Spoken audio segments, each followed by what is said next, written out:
Good morning, students. My name is Kapil Kachoria.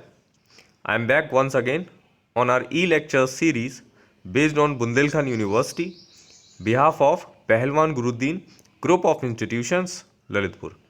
So, without wasting time, I am starting my lecture. So, students, आज मैं जो आपके लिए questions लेके आया हूँ वो आपके एग्ज़ाम के पॉइंट ऑफ व्यू से बहुत ही ज़्यादा इंपॉर्टेंट है, क्योंकि फ्रिक्वेंटली ऐसे ही क्वेश्चंस को बार बार कई एग्ज़ाम में पूछा जाता। और इनफैक्ट जो आपके बीए फर्स्ट ईयर के स्टूडेंट्स हैं और बीए फाइनल ईयर के स्टूडेंट्स हैं, इस ऐसे क्वेश्चंस को या इस तरीके के क्वेश्चंस को उसमें कई बार पूछ लेते हैं, तो आपको इन क्वेश्चंस को जानना बहुत ज़रूरी है। तो जो पहला क्वेश्चन है वो है, what do you know about John Wycliffe, यानी जॉन क्लिफ के बारे में आप क्या समझते हैं, या जॉन वाइक्लिफ के बारे में आप क्या समझते हैं। तो इसका जो आंसर है जो आप लोग नोट करेंगे, मैं चाहता हूं कि आप लोग अपने नोटबुक या कॉपी को लेकर अपने साथ बैठे, ताकि आप इस जो आंसर है उसको आसानी से लिख सकें, समझ सकें, मेरा वीडियो को पॉज करके, अगर आपको लगता है कि ज़्यादा जल्दी हो रहा। तो John Wycliffe was a realist in philosophy, a religious reformer, advocate of the poverty of the clergy, and attacked church endowment from a literary point of view. He was the first man who translated the Bible into English script.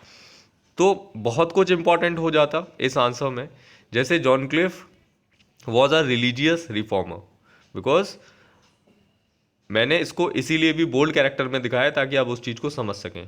मतलब एक तरीके के जो हम लोग religion की बात करते हैं, जो हम लोग धर्म की बात करते हैं, तो उसको इन्होंने रिफॉर्म किया, उसमें उन्होंने सुधार किया। और इसके साथ साथ जो जो क्लर्जीनेस जो होती है, जिसको हम लोग बोलते कि पंडित है, या फिर आप कह लो पुरोहित है, या फिर आप पोप हैं, तो वो लोग क्या करते थे at the time of Renaissance in England, और I would say in Europe, कि वो अपने आप को ये समझते थे कि जो कॉमन लोग हैं, जो आम आदमी हैं, वो बाइबल को नहीं समझ सकते जब तक हम उन्हें बाइबल को ना समझाएं। तो वो मीडिएटर बन चुके थे, वो कॉमन लोगों को नहीं पढ़ने देना चाहते थे बाइबल, वो चाहते थे कि हम ही उन्हें बताएंगे कि एक्चुअली बाइबल क्या है। तो इन्होंने इस चीज़ को रिफॉर्म किया, उन्होंने कॉमन लोगों को बताया कि ऐसा नहीं है कि आप डायरेक्ट बाइबल नहीं पढ़ सकते, आप जीसस या आप क्रिश्चियनिटी को नहीं समझ सकते, तो आप डायरेक्ट बाइबल पढ़िए, आप बाइबल को समझिए, आप गॉड को समझिए, आप जीसस की बातों को समझिए, और उसके लिए आपको किसी भी मीडिएटर की ज़रूरत नहीं है। और एक और भी बात बहुत इम्पॉर्टेंट है कि लोलार्ड एक मूवमेंट था 14 सेंचुरी में, तो उसके लिए भी बाइक्लिफ जाने जाते हैं। अच्छा, दूसरी बात कि जैसा मैं पहले भी बता चुका हूँ कि इन्होंने जो बाइबल थी उसको लैटिन से इंग्लिश में ट्रांसलेट किया था, और फर्स्ट पर्सन थे लिटरेरी पॉइंट ऑफ व्यू से जिन्होंने ऐसा काम किया था। चलिए अगला question, who after Wycliffe translated the Bible. बहुत इंपॉर्टेंट है, बहुत ही ज़्यादा इंपॉर्टेंट है कि जॉन वाइक्लिफ के बाद ऐसे कौन से लोग थे जिन्होंने बाइबल को ट्रांसलेट किया था। तो उनके नाम है विलियम टिंडले एंड माइल्स कवर्डले।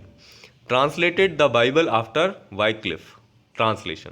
तो जब वाइक्लिफ ने बाइबल को ट्रांसलेट किया तो उसके बाद विलियम टिंडले और माइल्स कवर्डले जो हैं वो पिक्चर में आए, और उन्होंने इंग्लैंड के लोगों के लिए बाइबल को ट्रांसलेट किया।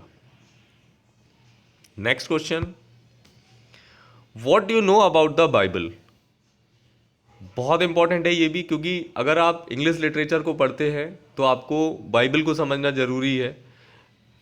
क्योंकि अगर हम लोग हिंदी के इतिहास की बात करें तो हम लोग को जैसे रामायण को समझना ज़रूरी है, जैसे महाभारत को समझना ज़रूरी है, इस तरीके से, क्योंकि ये एक होली बुक है हिंदू माइथोलॉजी के हिसाब से। तो बाइबल, जैसा आप लोग को बहुत अच्छे से पता कि एक होली बुक है, एक होली डॉक्यूमेंट है, एक पायस डॉक्यूमेंट है क्रिश्चियनिटी के लिहाज से, इनफैक्ट इंग्लिश लिटरेचर के लिहाज से और उसके इतिहास से। तो इसका आंसर जो बनता है वो है, it is the holiest book, यानी सबसे पवित्र किताब ऑफ द क्रिश्चियंस, यानी क्रिश्चियनिटी की।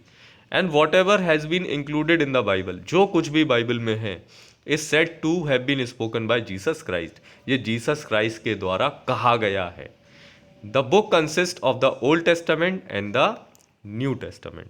बहुत इंपॉर्टेंट ये भी है कि ओल्ड टेस्टामेंट और न्यू टेस्टामेंट क्या है, तो लोगों को पता नहीं है, तो मैं आपको बता देता हूँ कि जो ओल्ड टेस्टामेंट है वो भी बाइबल है जिसको हिब्रू में लिखा गया था, और इस बाइबल की लगभग 24 किताबें थी, लगभग 24 बुक्स में इस बाइबल को लिखा गया था, और इसकी जो लैंग्वेज थी वो हिब्रू थी। यानी कि एक क्वेश्चन अगर ये भी बनता है कि अगर बाइबल को हम लोग पहली किस भाषा में देखते हैं, तो आप लोग सीधा सीधा उसका आंसर लगा सकते हैं कि हिब्रू में, और इसमें लगभग 24 किताब थी, 24 बुक्स इंक्लूडेड थी। अच्छा, देन न्यू टेस्टामेंट क्या है? तो न्यू टेस्टामेंट ओल्ड टेस्टामेंट का अपग्रेडेड वर्जन है जिसको ग्रीक में लिखा गया था, और इसमें लगभग 27 किताबें थी। तो Old Testament and New Testament is a kind of Bible, but it is written in a different languages.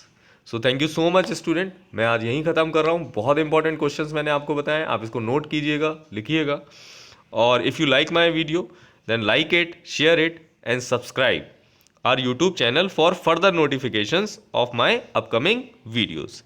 And one more thing students, kindly update your comments via comment box for feedback. Thank you so much.